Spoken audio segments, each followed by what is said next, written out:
so many stars. Thank you all for joining us today. So how was that, guys? That last sequence really gets you. I'll start with Noah.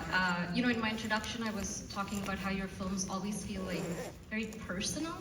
And I think that comes from you being a writer-director who has a real eye for specificity.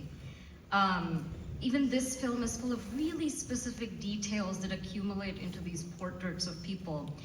And I was curious if there was one detail, image, experience that you started with while writing the script with Emily Mortimer.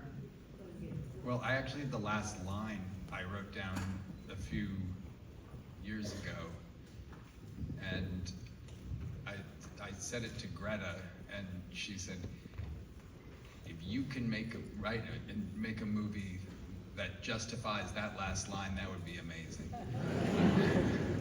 So I set out to do that.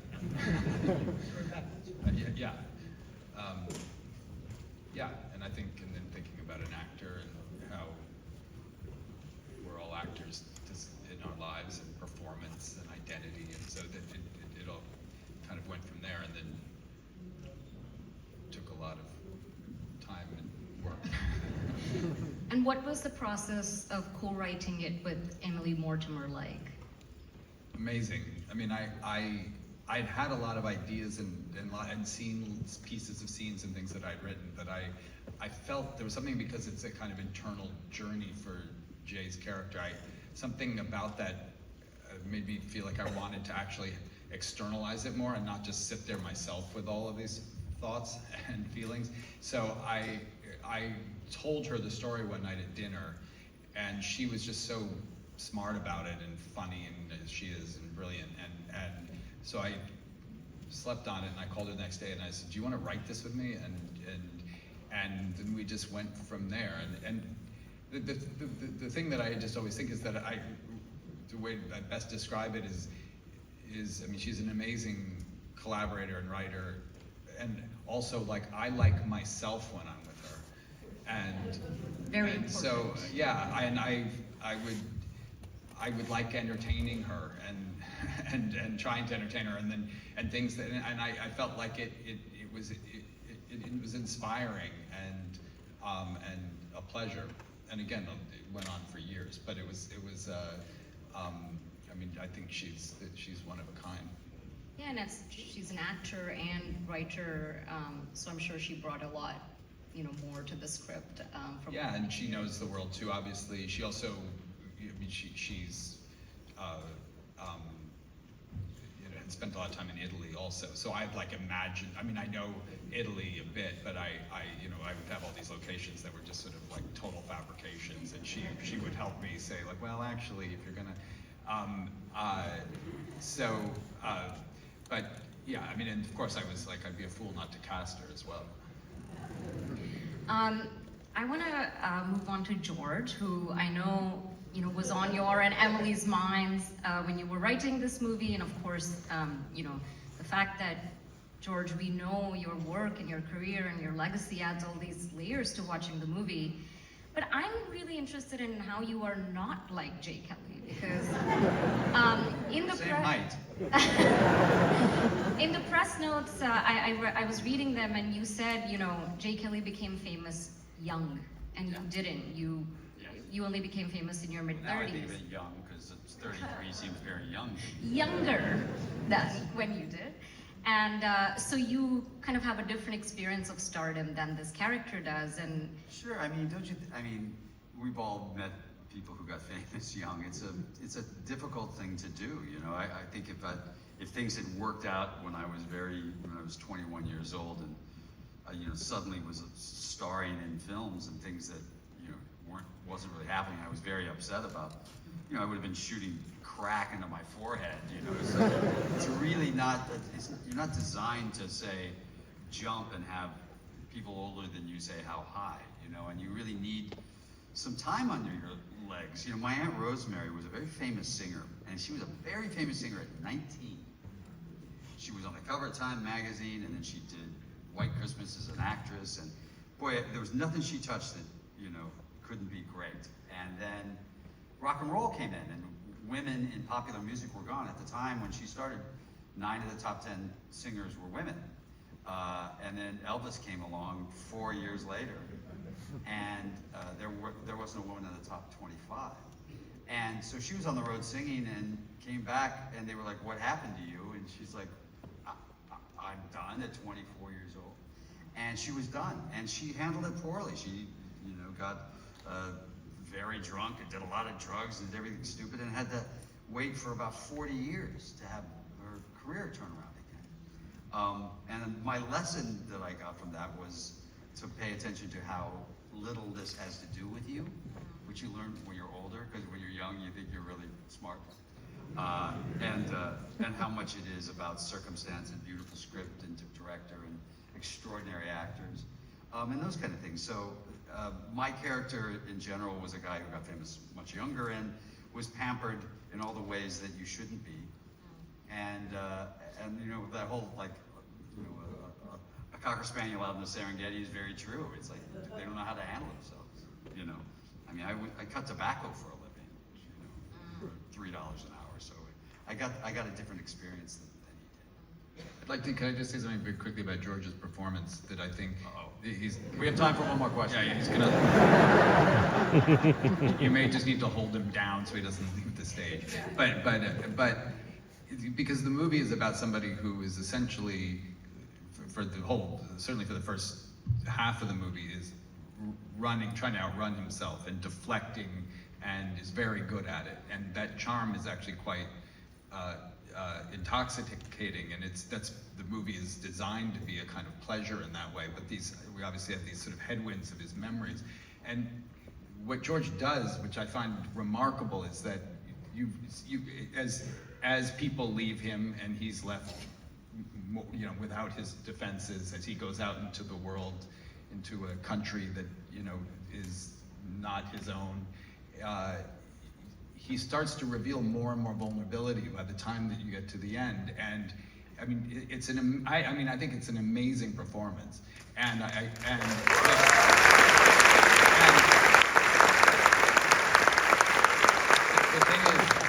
thing is that you're nothing like Jay Kelly. It's just that he's a movie star and George is a movie star. And it was important, I think, that this audience have a relationship with the actor who played Jay Kelly, so that it's immediately believable.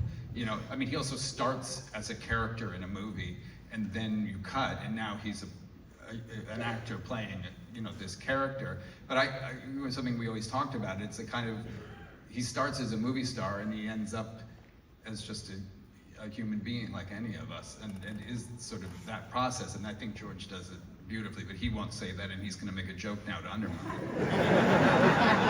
I got the job because Tom Cruise turned it down. Well, that montage at the end would have looked very different.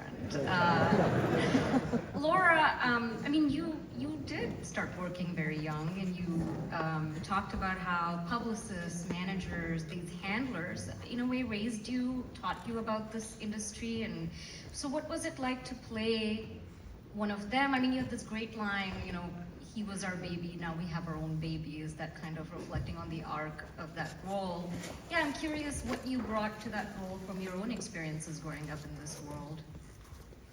Well, it is true that, when we start young, a group of us find each other and we're kind of raising each other. If we're blessed to have an agent or a publicist or manager who is there with us for the journey, you are there to learn how to hopefully protect each other, and they teach you about boundaries and voice, and especially if you start as a child. But one of those people is to my right, because this was one of my fiercest protectors, teaching me about taking care of myself while also being an actor, because we did a movie together. We did a very good 40 years ago. I can't believe they're not doing a retrospective. I'm really hurt. Tell us about the movie.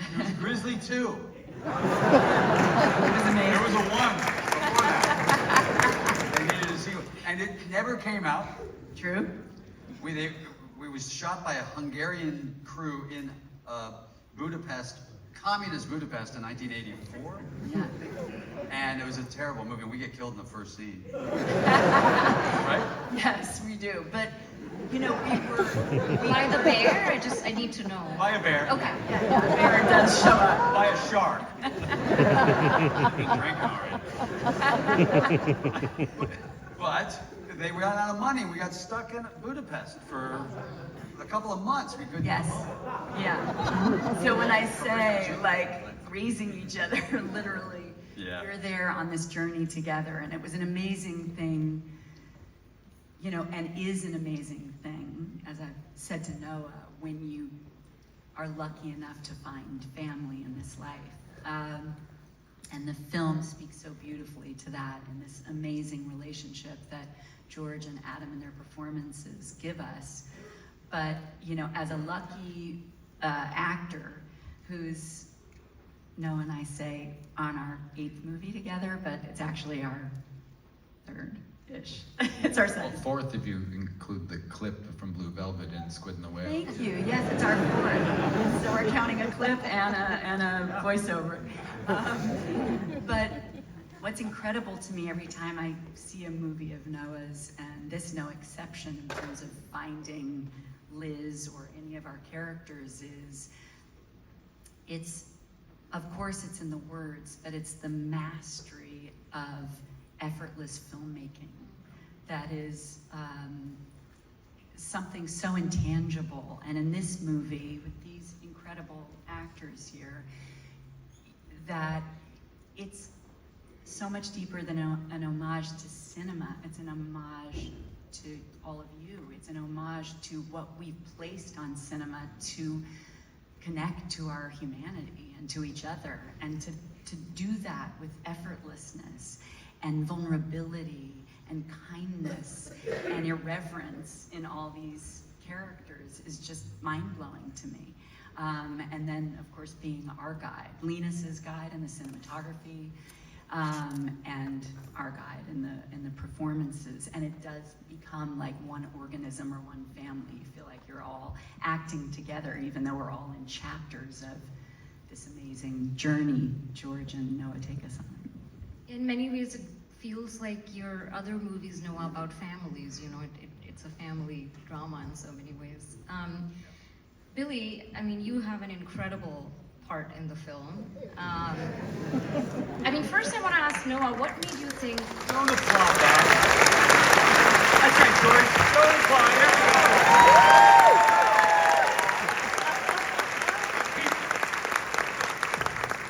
Well, I want to ask Noah what... No, can I leave? No, you cannot. What made you think this guy can read a menu? Good question. Me? No, that's for Noah. What did I think? Yeah, for Noah, yeah.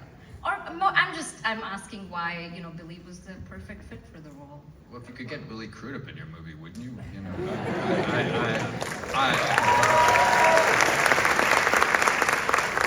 but I mean, and Billy can speak to this.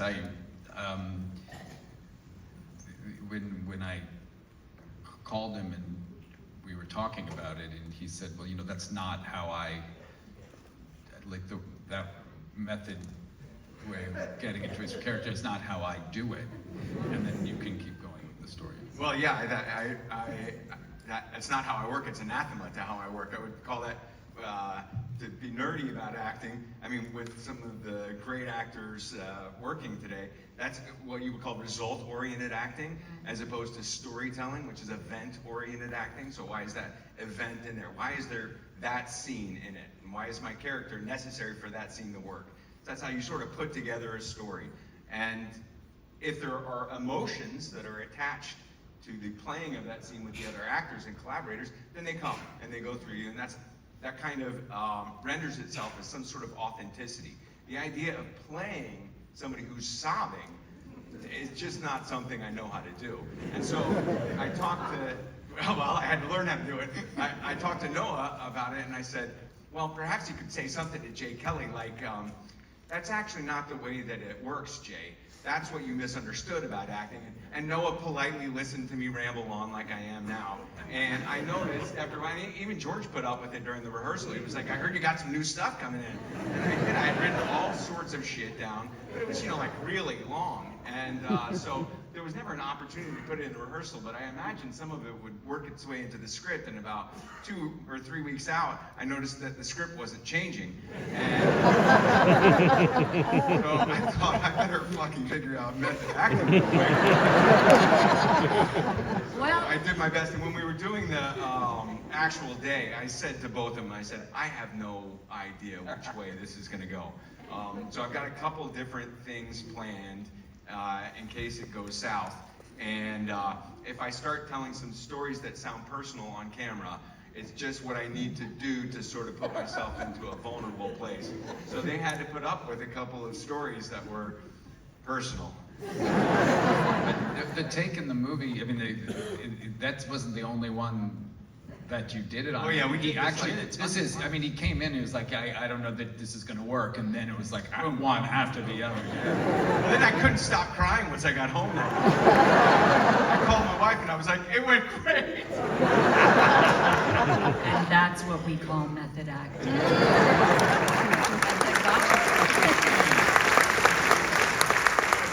Because the movie is, among other things, about performance and I thought, and that's why it was so important to have, I mean, it's not only the best actors around, but like actors that are so formidable that people know, and people like, you know, because the way the movie's structured, it's like everybody kind of comes in, and it's like if it was a play, they would get applause, you know, and was by design.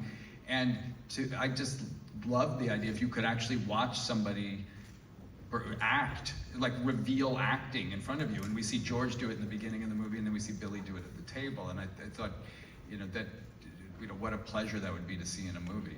Yeah, acting, like that seems very difficult, but you guys did great.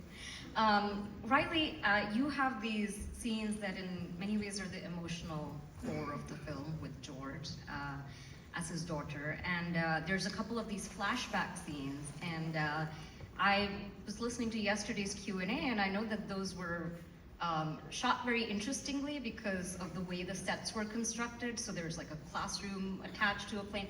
I'd love to hear from you the actual experience of shooting these scenes on set. Well, the forest scene was pretty straightforward. We were walking through a forest. But I heard you were doing some hiding, and I mean, give us all. Yeah, well, there was a very long track, and I was hiding behind a tree, and George was... Go through all these different methodologies of how we could make her appear, and then ultimately it was like, maybe she just hides behind the tree. Which is a funny thing, because I don't remember, is it on the page that she appears? Yeah. Right. So it's not something you imagine doing practically when you're reading it. No, or even when you're writing it. But yeah, it was very funny. But we did do all, I mean, like the mirror thing too. I mean, it's too involved probably to explain it all right now, but as George is looking in the mirror and doing his thing, Riley is just standing over in this care center we've attached to the bathroom of the train. Yeah. And as the camera goes around and reveals Daisy and her friends running to get on the train, and we come back around to George's reflection, what was a real reflection, we've pulled the mirror out and put in a frame of a mirror. George has ducked under it now is his own reflection in the mirror. So he looks and we think it's a reflection, but it's really George. And so Riley is really just behind him now. And so he sees her in the reflection. So what would be behind him on the train is actually really just behind him. And the camera Never goes could have past. answered this question. The camera goes past. Are you following me? And the camera goes past George to reveal Riley, who starts talking to him. While he is doing his lines off camera, we have built a Velcro shirt that he's ripping off that jacket and shirt into his memory shirt, and George reappears in the memory on the other side of the thing, and then we just shot that whole entire scene after that.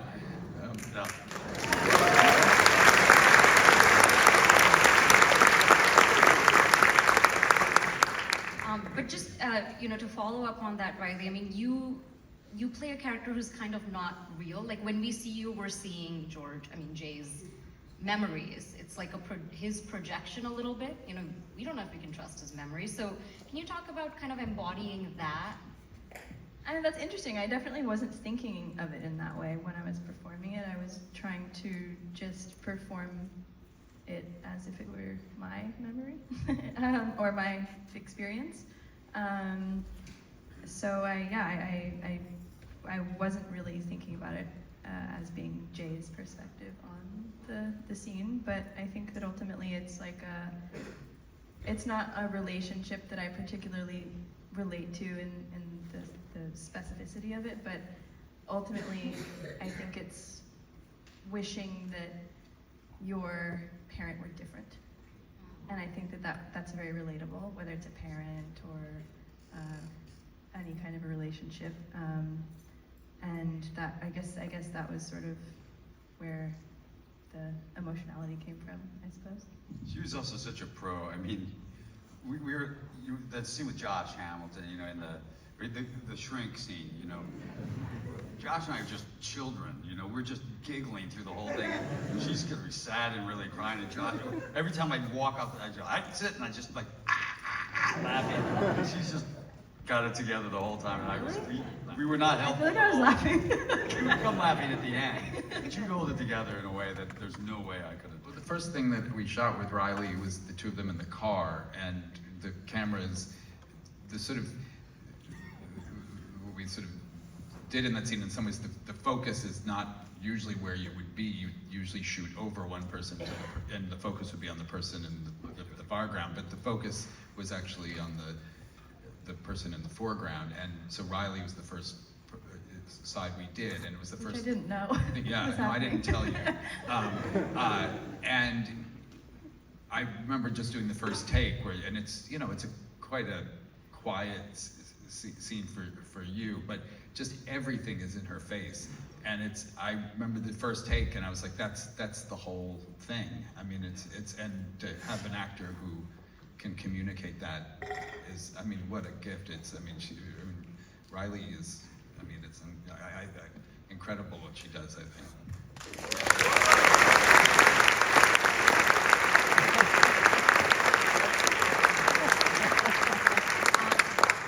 That's all the time we have, unfortunately. So.